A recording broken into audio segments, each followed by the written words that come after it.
Good evening, Hornet family. Welcome to the 2020-2021 Middle School Athletic Presentation. My name is David Green. I'm the Assistant Principal and Athletic Director.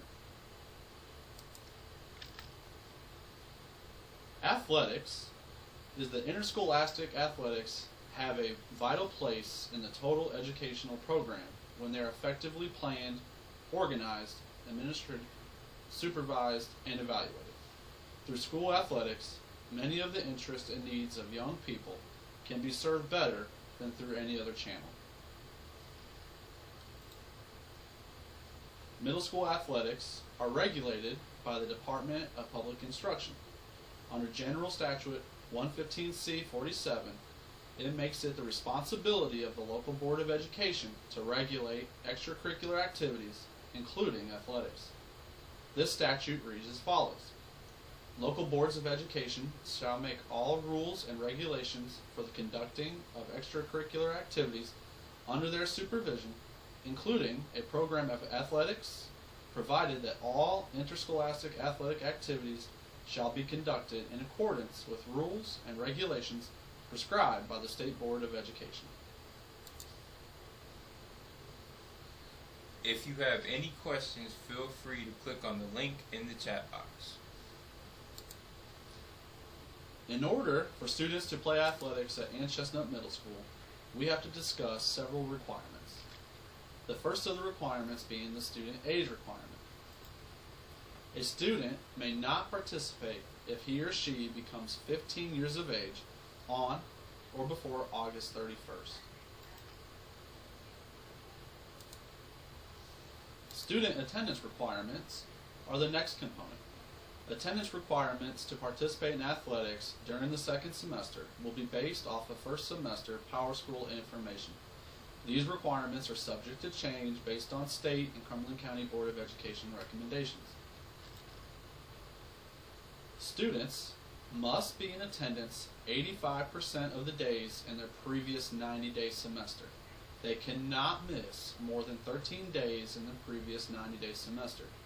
This includes all absences, such as excused and unexcused. Attendance is regulated by the local LEA policy in terms of length of day required to be counted in attendance. The local attendance policy may be more stringent in terms of counting and earning credit for courses. Summer school does not count towards attendance. Cumberland County School Rule: students must be present for 51% of the day in order to practice or participate in a game. A student must, at any time of any game in which he or she participates, be a regularly enrolled member of the school student body, according to local policy. If there is not a local policy, regularly enrolled is defined as enrolled for at least one-half of the minimum load. It is recommended the student be in school the day of the contest. Cumberland County School Rule: a student that attends the Cumberland County School Virtual Academy will be permitted to participate for the student's regularly assigned home school, but must meet eligibility requirements. If you have any questions, please click the Google form link in the chat box.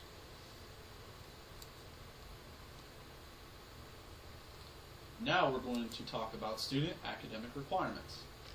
Reminder, these are based off of the first semester. All athletes may not fail more than one core class, which would either be math, science, English, or social studies, or more than one core class and one elective combined. Cumberland County School Rule: all athletes must have a 70% combined average for the previous semester. They must meet promotion standards established by the LEA. There is a semester rule which states that no student may be eligible to participate at the middle school level for a period lasting longer than 6 consecutive semesters, beginning with the student's first entry into 6th grade. Now we will discuss student enrollment residency requirements. Students must be a regularly enrolled member of the school's student body. Students must participate at the school to which he or she is assigned by the Cumberland County Schools Board of Education. A student that attends the CCS Virtual Academy will be permitted to participate for the student's regularly assigned home school, but still must meet eligibility requirements. School assignment is based on the residence of the parent or legal custodian, which is a court-ordered custody, not guardianship, within the administrative unit.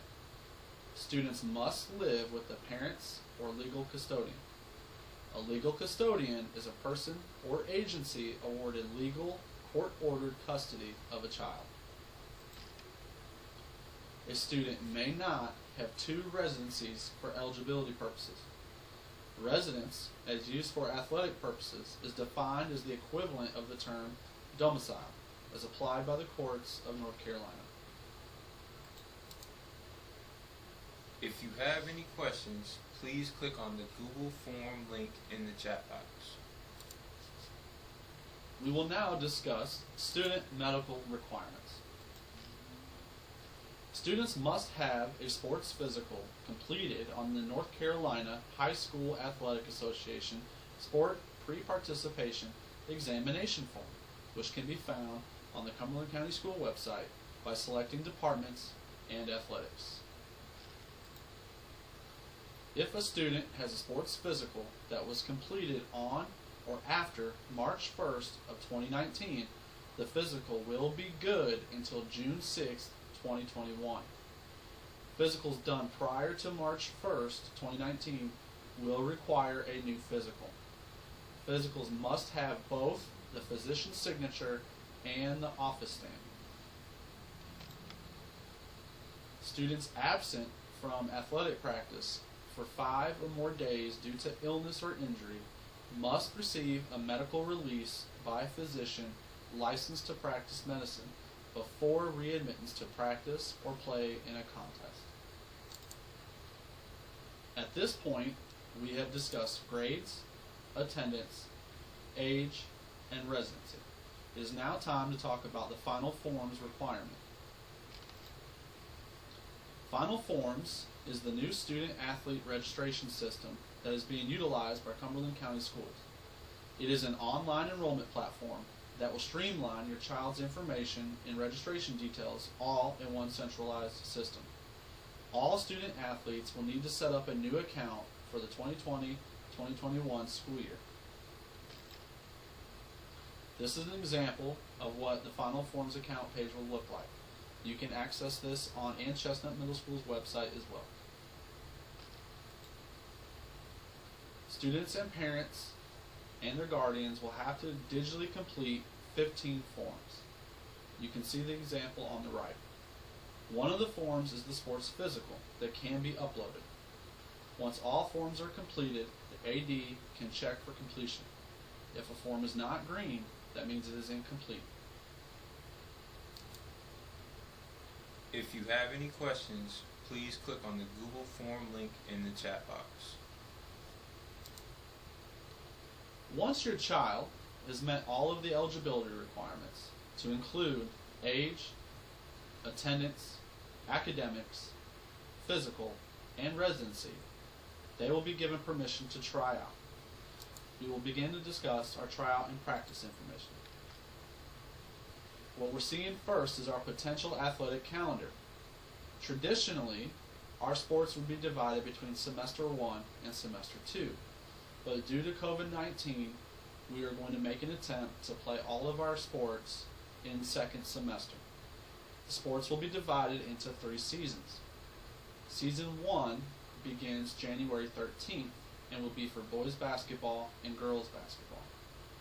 Season 2 will begin February 11th. This will include football, volleyball, girls track and field, and boys soccer. And then our final season, Season 3, will begin April 12th. This will include boys track and field, girls soccer, baseball, softball, and wrestling. During Plan B, or blended learning, Any student that is not in the building due to their cohort being remote or they have chosen to remain virtual must have a ride to and from practice. Transportation will not be provided.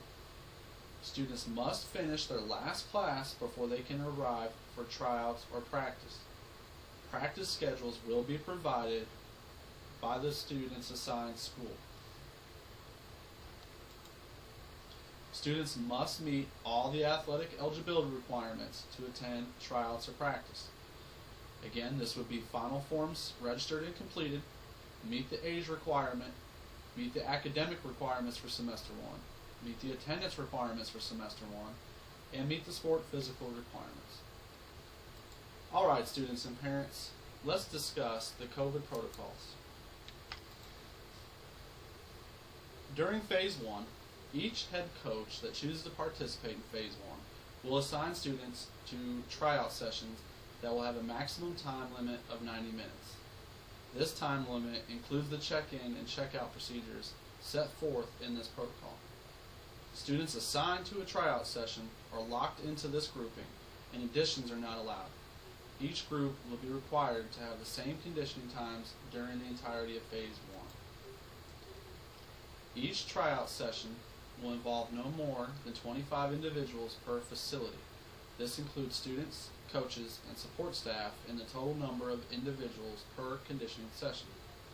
Each session will be divided into pods that may contain no more than 10 individuals, practicing social distancing at all times after clearance through the check-in procedures.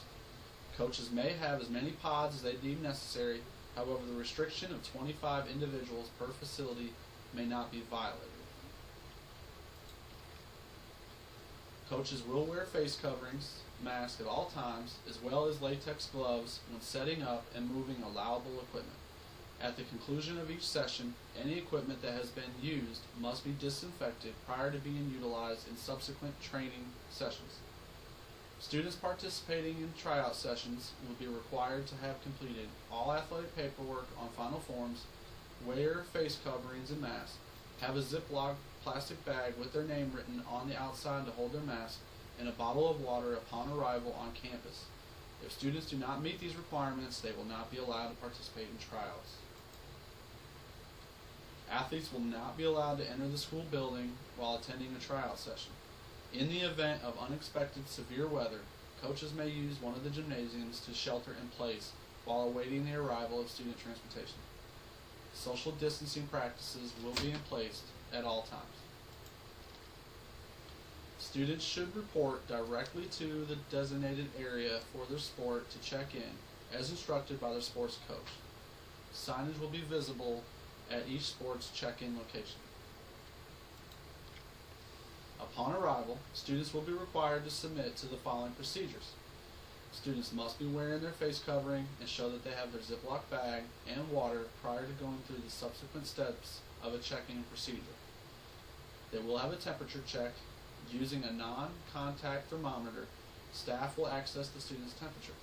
If the temperature is 100.4 or higher, the student will not be allowed to participate in the conditioning session and will be provided with appropriate paperwork and instructions. The student will be sent home. Parents and guardians will be notified immediately. Students will have to answer initial screening questions. Students will be asked health-related questions to which they are to respond, and their answers will be recorded along with their temperature.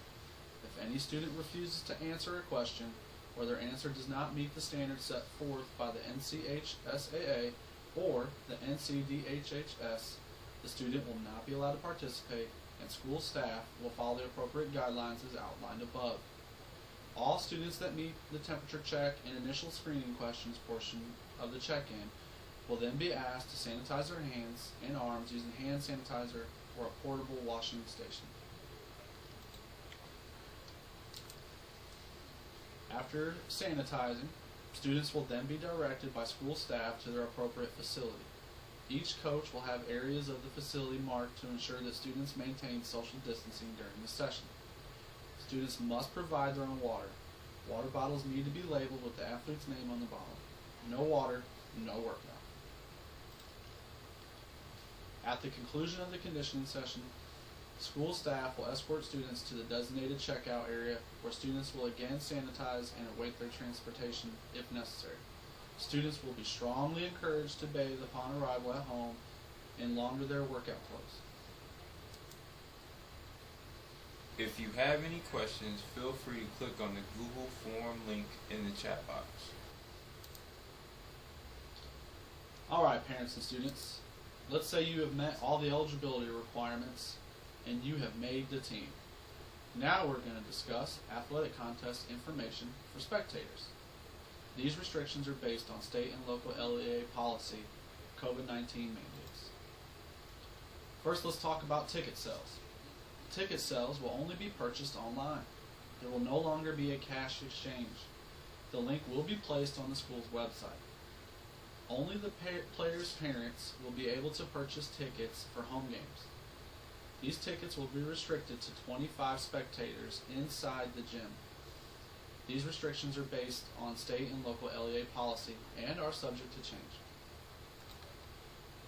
Our spectator requirements include limiting to 25 spectators inside and 100 outside. Everyone must be screened prior to entrance. Everyone must be socially distant within 6 feet when seated. The only exception will be the 2 family members that purchase the tickets together will be allowed to sit near each other. Everyone must wear a mask. The ticket purchasers must be adult spectators and immediate family members. Students that are not on the team will not be permitted to attend the games. Now, for those of you that can't attend the games due to COVID-19 restrictions, the games will be live streamed. The streaming of the games will take place using Facebook Live, and the link will be provided to families. Now for some additional athletic regulations. These regulations come from the Department of Instruction or Cumberland County Schools Board of Education. A student may not dress for a game or scrimmage when he or she is not eligible to participate in the game. Cheerleading is a local decision. Middle schools only allow pep squads. To maintain an amateur status, a student must not accept money and or awards having a utilitarian value for participation in athletics. An example would be golf balls, golf clubs, tennis rackets, basketballs, etc. Loaned equipment and supplies are prohibited items. Evening contests and or games shall not start later than 7 p.m. when followed by a school day. Ejections are governed by the CCS Board of Education and the conference.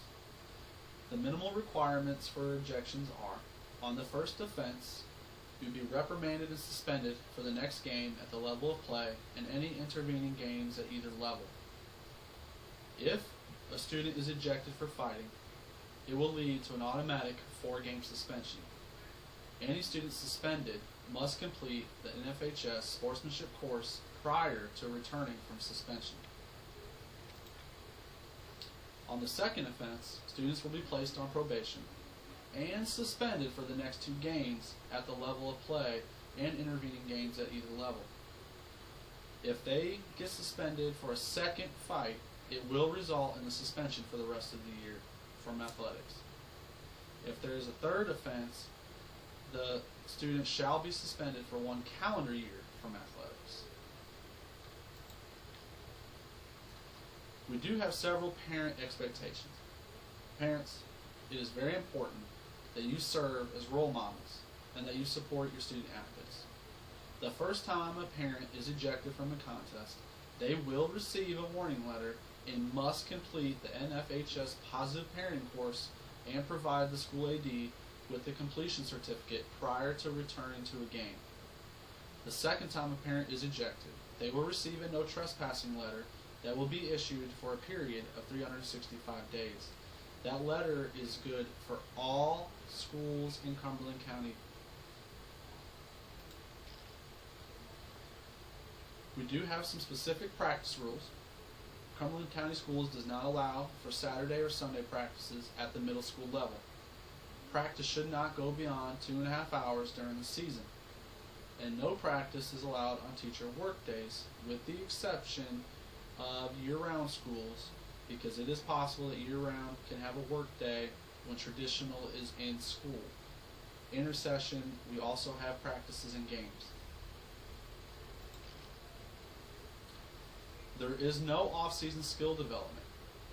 6th, 7th, and 8th graders are not permitted to participate in high school open facility or skill development sessions during the school year.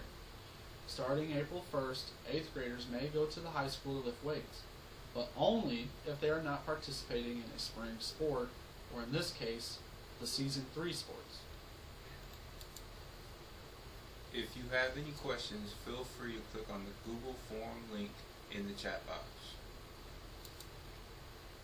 Alright, students and parents, we'll begin to talk about medical and injury information.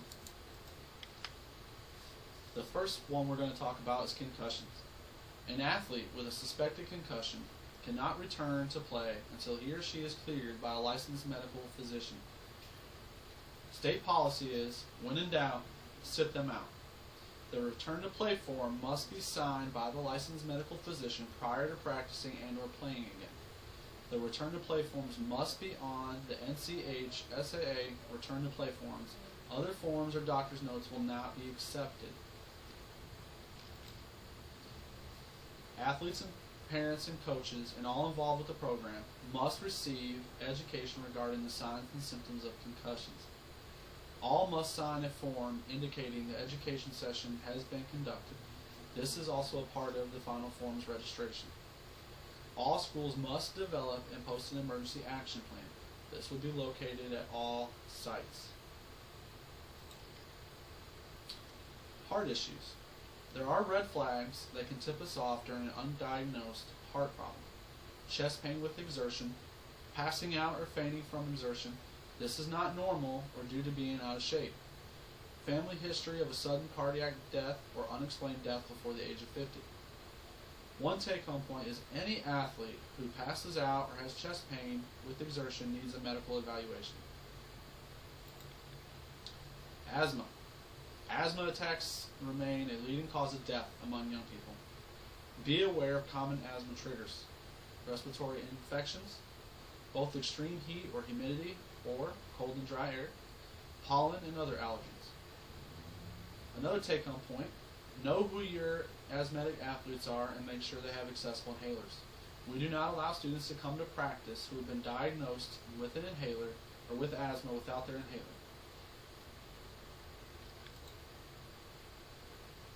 We also monitor the heat index. So as you can see on this chart, when we get to certain WBGT levels or just an overall heat index, we have to adjust our practice or suspend it altogether, and this includes games.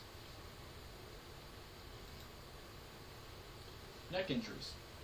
Cervical spine injuries are typically caused by contact with a forward flexed neck, what we often refer to as the spearing position. Any numbness, tickling in both arms is suspicious for a cervical spine injury. A stinger never causes burning in both arms. Another take-home point, any suspected cervical spine injury should be immobilized and evaluated by medical personnel. Skin infections. Skin infections are common in contact sports. Most skin infections are relatively minor and self-limited. Resistant staph infections, or MRSA, have become quite common and can be severe. Skin infections are spread by skin-to-skin contact, sharing pads, equipment, workout gear, or dirty equipment. Any boil or abscess needs medical evaluation. Take-home point, the vast majority of skin infections can be prevented by good hygiene. Shower right after every practice and game. Do not share equipment, pads, workout clothes, towels, etc. Wash hands frequently with soap, water, antibacterial towels or gels. Wash equipment, mats, clothes, towels regularly.